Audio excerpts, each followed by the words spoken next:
So there was nothing at that point Nothing. that you wanted to preserve of your own life? Nothing.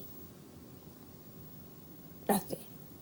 Did you ever consider taking your own life? Yes. Yeah. Would you tell me a bit about that? Anybody can get through. Don't ever think I can't do it, because if you go into a room one day, seriously, and everybody, you say to them, was there ever a time when you felt, I can't get through this, God? Everybody will have a story, and yet you're all sitting around that room. Very difficult. It's also, you know, all the cliches, tragedy plus time is comedy. You know, and it's all true. There's certain things you're just not ready to laugh at. My mother both came from Russia. Both came over because of the revolution. My mother came over because they were court Jews. I tried to follow the rules because it was so important to my parents. I married the way you were supposed to marry. And then when that didn't work out, I thought, that's it. When I said, I want to go into show business, I mean, they didn't talk to me for 2 years, close to 2 years. Really? Yes, really. So these 2 years, I suppose there'll be some kind of allowance coming in from your parents. Nothing. Really? There was no money. There was no... once my father tried to have me committed. That was the only thing that went on during those 2 years. He Committed came. in what sense? Really to a... Really, I don't know if he really would have done it. But they were so angry with me. And so she was doing something incredibly trailblazing. It is extraordinary to think back that when she said she wanted to become a comedian, her father, and I don't think this is a joke, I think this was true, had threatened to put her in an institution. The idea of women, you know, people say she was a terrible role model for women, but it's very easy to judge somebody by the standards of now rather than their own standards, and it's really easy to judge somebody who was sufficiently ahead of their time that when they started their profession, people threatened to do what they have always threatened to do with women who speak out, which is lock them up and call them mad. When did you start using laughter, and for what? I've always used laughter. At the worst moments, it's like somebody is floating above my head doing a joke. I still always see the humor, truly. My mother, who I was closest to in life, died suddenly, and I remember going to the beauty shop the next day. We went to Kenneth's salon, and I remember saying, I love Kenneth too. I mean, I said to him, make me look good, you'll be doing my mother's hair by this afternoon. And he just stared at me. But I laughed, and laughing I knew for a minute I was happy again. And so I've always used it to get through anything bad, always laughing. Do you see similarities between the relationship you have with Melissa and the relationship you had with your own mother? I see, yeah, and it makes me terribly sad that I see that, because I know after I'm dead, she's going to go, my mother was right, I should have listened to her more. Or, gee, I wonder if I hurt my mother when I said that. And she will never think that until her son says something to her, and she'll go, I didn't even tell my mother I was moving to Los Angeles till it was all done. You know what I'm saying? I never even said, what do you think? You think I should go? I just called her up one day and said, we're going next month. Was she terribly hurt? My mother never said a thing to me, but she said to a friend, it broke my heart. Never said a thing. Look at this, I can't discuss it. But that's mothers and daughters. Mothers and daughters, you kill for each other, you love each other. No one will ever love you the way a mother loves you. Ever, ever, ever. A daughter doesn't know how much she relies on her mother. They think they're all so strong, and they can be 65 when the mother goes. They suddenly go, how am I going to live without my mother? It's very complicated. The big breakthrough for you was the Johnny Carson show. Yes. In 1965, is it? February 17th. I think it meant anything to me. At what time? Exactly. I knew you did. Just a moment did you walk out on the stage. And I had been kicking around in the business for 6 years before that, and told 3 weeks before my agent, you're too old and you're not funny. And I went on the Carson show as a girl writer. I had been brought to the Carson show 7 times. I had auditioned for them 7 times. And got turned down. 7 times turned down. And I was in the village and starving, and it was a horrendous period for me, terribly down, terribly depressed. And I'd had a manager who a week before said, you're not going to make it, and handed me my papers back. Managers never do that. Here, you can leave. And I went on the Carson show, and that night, I get very emotional. He said, you're going to be a star. Look at this, I start to go, I can't even talk about it. And that changed my life. I'm so grateful to him. I tell him all these years later, I still thank him. He changed my whole life. He turned around and said, "You're all wrong. She is funny." What did you do that night? I couldn't believe it. See, I'm crying now. I couldn't believe it. He said, "You're going to be a star." And I looked next to me. Who was he talking to? And I went home, and I watched it with my parents. And the next day I went to work. I was working for Alan Funt on Candid Camera. So I just figured nothing happened. And I called, and my mother said, "For God's sake, sure, the phones are ringing." Then I called my agent. My agent said, "You can have anything in the world that you want." Wow. Wow. And I said, but I said at that time, wow, because I was getting $6 a night at that point. Yet I hear that you're always thinking the worst is going to happen, that you're always frightened, that you're always worried. Are you? Oh, I think it's all going to disappear tomorrow. I had 7 years again before Carson, where if you've had years and years and years in a business where you've been fired, and again we go back to 2 weeks before you're on the Carson show, your agent saying it's never going to happen, you just can't believe it's happened. To this day, somebody will send a limo for me. I'm still thrilled. I go, they sent a limo for me. I'm thrilled about everything because I think it's not going to last. It's not going to last. I enjoy everything in the business because I figure it won't be here tomorrow. Don't you think men really like intelligence more when it comes right down to it? Ah, please. Are we going to go back to that? Are you kidding? Sure. I mean, it's a brain, you know, a caring person. No man has ever put his hand up a woman's dress looking for a library card. Everyone watched the Carson show. And when Carson said to me, "You're going to be a star," my life changed.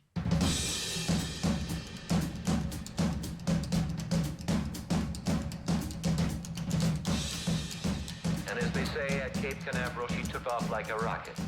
The Tonight Show was a pinnacle for Joan, and the more guest appearances she got, either guesting with Johnny or guest hosting for Johnny, the bigger and stronger the career was going and building up and up and up. And then eventually they made her the permanent guest host of The Tonight Show, which was a big thing. After 20 years on The Tonight Show, Fox came and offered me my own show, and Edgar would be the producer. Of course we said yes. The first person I called was Johnny Carson. He slammed the phone down, I called him again, slammed it down again, and never spoke to me again. Ever. I think he was furious. He felt betrayed. I was now a competitor. He literally had me blacklisted. And to this day, I have not been on NBC late night ever. As she drove off the NBC lot, she lost her confidence. Oh my God, what have I done? It was such a bad period. $15 million is definitely the move. For a 3-year contract, you thought you'd be financially solvent. Forever. Have you spoken to Johnny Carson? No, I called him twice. I'm very upset about this. And he didn't return my call. You think he's angry? I think it's a 23-year relationship. I think he should be so happy and proud for me because I adore him so much, and I would be so happy and proud for him, and I'm devastated he hasn't called. Answer the call. I don't want to talk about it. I'm just devastated. What's the point?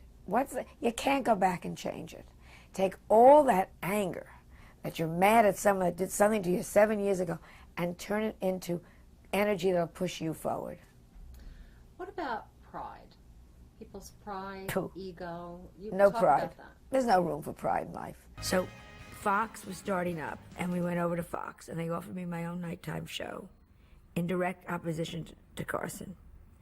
And I was ready for it. I mean, I was ready for it. And that went along from the beginning. It was horrible. My husband had a nervous breakdown and was very shaky, and he came up against Rupert Murdoch, and there was friction from the beginning. And finally, the numbers were fine. Everyone always thinks the show tanked. It didn't. We did very well. From the day one, they were in the black. It's all very boring, but it's such a sore subject with me. They called me on a Thursday afternoon. Here I go. And they said, "You can stay, but your husband can never come on the set again or on." And my husband was having a nervous breakdown then. And I said, I go with my husband. And that was the end of everything for about 8 years. Very tough times. And I was off television. NBC put out terrible releases that I had left Carson. Fox put out releases, our numbers weren't good. My husband committed suicide over it 3 weeks after it happened. Vegas said we don't want a woman working whose husband has committed suicide. It was just a very difficult time. So, rough times. What do you say now to the survivors? The main thing is that you've got to go on, you've got to move on, and you've got to understand you're going to be angry with them, and it's okay. Yes. It's all right to be angry, and it's just a question of moving forward. Did you turn to drugs, alcohol, anything in particular after that? Well, the bulimia started Yes. then. So you turned to food more. I turned to food. Did you ever consider taking your own life? Yes. Yeah. Could you tell me a bit about that? We all consider it, I think, you know, we all say every third day, I'm going to kill myself if this doesn't work out. And of course, again, during that period when Edgar was dead and my career was dead and Melissa wasn't talking to me, and everything was just no money coming in. And I, as all of us do, when you start to do well in families, you know, there are many people that you help when you send certain kids to college. There were a lot of people that were relying on me, and everything had to stop. And it was just a horrific, horrific time. And I was alone in this big house that we had in California, fabulous house. And I was all alone, which was stupid. This is a house that had child and governesses and husbands and parties, you know. And I just said, I'm out of here. I'm out of here. And I literally was going to kill myself. I don't know if I really would have, but I really got the gun out, the whole thing. And my dog, my little dog came and sat in my lap, literally. And I said, oh, somebody loves me. Got to take care of you. And that was a big change, big turning point in my life. But this little stupid dog, this little Yorkie who I adored, literally came and sat on my lap. And I thought, well, no one's going to take you, Spike. You're too mean. So I have to hang around for you. And literally, you saved my life. Truly saved my life. So there was nothing at that point that you wanted to preserve of your own life? Nothing. Nothing. Were you getting some help at that time, some therapeutic help? Yes, but I had a wonderful psychologist. I have to be a comedian. Only my life, who had found out he had AIDS. And he was dying of AIDS. And I would go to talk to him, and it really became... You were taking care of him? He was taking care of me. Oh, boy. And I was with him when he died. He adored him. Adored him. And that was insane. I would go to talk to Michael, his name was, and Michael was sitting there dying. So I'm going to tell him my problems. He's sitting there at 34 years old with 4 months left to live. I mean, that was a horrific moment. Yeah, that was tough. I'll tell you what. That in itself is a betrayal. Must have been experienced by you as a betrayal. I know you cared about him. I know you didn't want him to die, etc. But this was the one person in your life at that time that you needed to take care of you. And he was going and died. And I was there when he died. Literally, I was in the room when he died. That's how close we had become.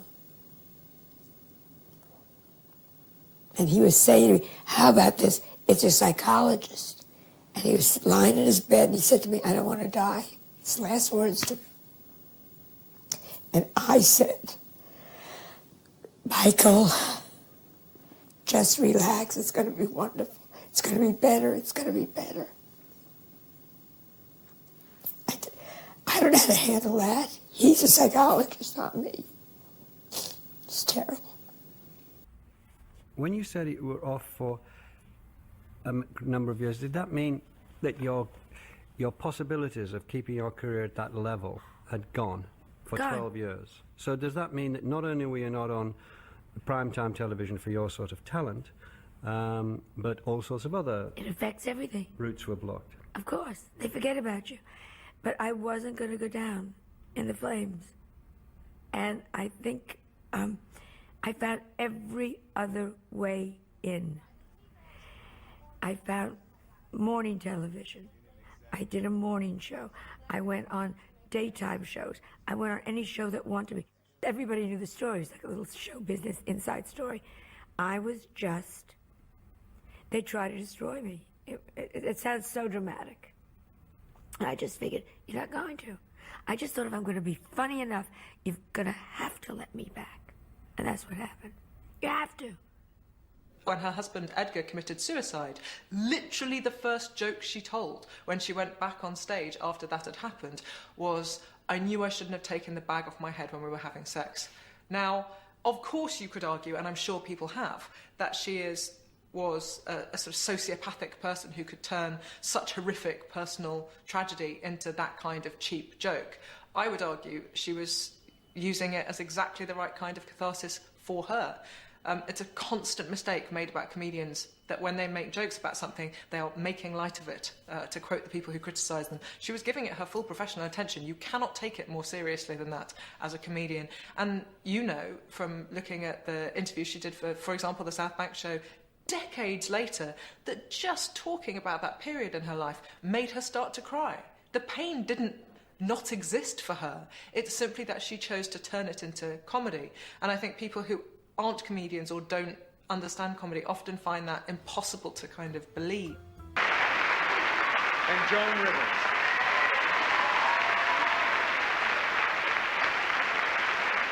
And the winner is, I'm shaking, Joan Rivers.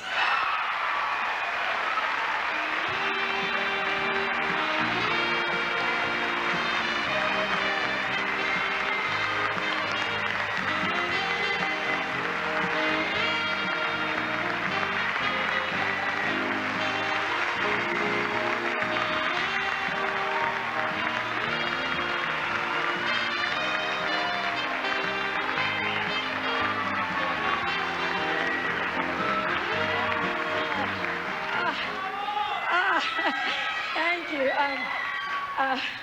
I always had a fantasy, you know, as a child that I'd win one of these, and I never thought I'd be this old when the fantasy came true, but here it is. And I didn't think I was going to win. I'm not being cute. So I have no speech prepared. Especially, I know the red light's on, so I have to hurry, to my daughter, Melissa, because the last 2 years have been very difficult. 2 years ago, I couldn't get a job in this business. I could not get a job. My income dropped to 1/16 of what it was before I was fired. And people said I wouldn't work again. And my husband, as you know, had a breakdown. It's so sad that he's not here, because it was my husband, Edgar Rosenberg, who always said, you can turn things around. And except for one terrible moment in a hotel in Philadelphia when he forgot that, this is really for him, because he was with me from the beginning, and I'm so sorry he's not here.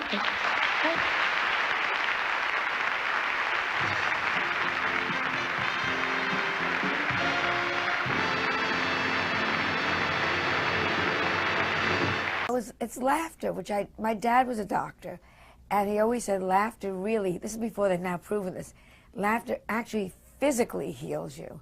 They used to say your spleen touches your liver, and your liver touches your stomach, and your stomach touches your who knows what, you know, whatever intestines, and that everyone gets a massage, and that's good.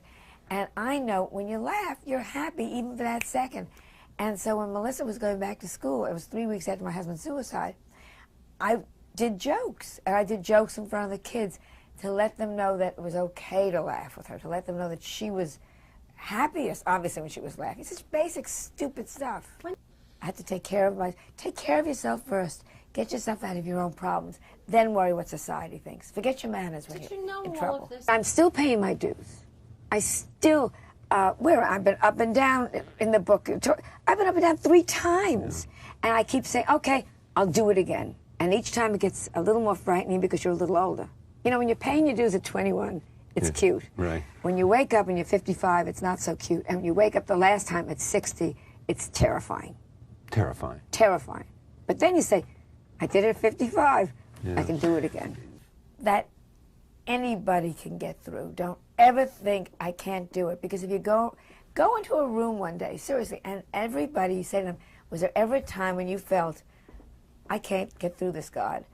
Everybody will have a story. And yet you're all sitting around that room. Also know the good things in life.